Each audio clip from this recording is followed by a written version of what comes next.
ಮೈನಾ ತನ್ನ ಗಂಡ ಶ್ಯಾಮ್ ಹಕ್ಕಿ ಮತ್ತು 2 ಪುಟ್ಟ ಕಂದಗಳೊಡನೆ ಹಳ್ಳಿಯ ಸಮೀಪದ ಒಂದು ಹಳೆಯ ಅರಣ್ಯದ ದೊಡ್ಡ ಆಲದ ಮರದಲ್ಲಿ ನೆಲೆಸಿರ್ತಾಳೆ.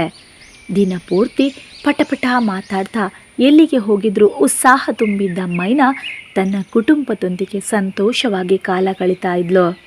ಒಂದಿನ ಗಾಳಿ ಬಿರುಸಾಗಿ ಬೀಸಲಾರಂಭಿಸಿತು. ಮೋಡಗಳು ಕವಿತಾವೆ, ಮಿಂಚು ಕೂಡ ಮಿಂಚುತ್ತೆ. ಇದನ್ನು ಕಂಡು ಹಕ್ಕಿಗಳು ಓಡ್ತವೆ. ಮೈನಾ ತನ್ನ ಗೂಡು ಕಡೆ ಹಾರಿ ಬರ್ತಾಳೆ.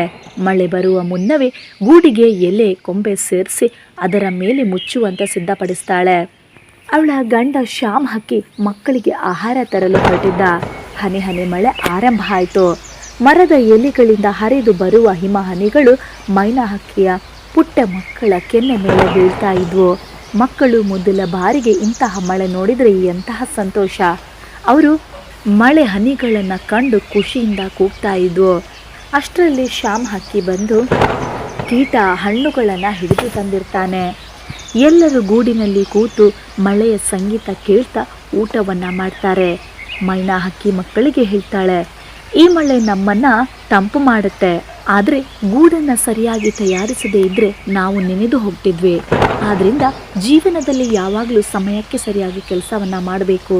ಅಂದಿನಿಂದ ಮೈನಾ ಹಕ್ಕಿಯ ಮಕ್ಕಳು ಯಾವ ಕೆಲಸವನ್ನು ಕಾಲಹರಣ ಇಲ್ಲದೆ ಮಾಡ್ತಾ ಇದ್ರು. ಈ ಕಥೆಯ ಪಾಠ: ಪ್ರಕೃತಿಯ ಚಕ್ರಕ್ಕೆ ಹೊಂದಿಕೊಂಡು ಜವಾಬ್ದಾರಿಯಿಂದ ನಡೆದುಕೊಳ್ಳುವುದು ಮುಖ್ಯ.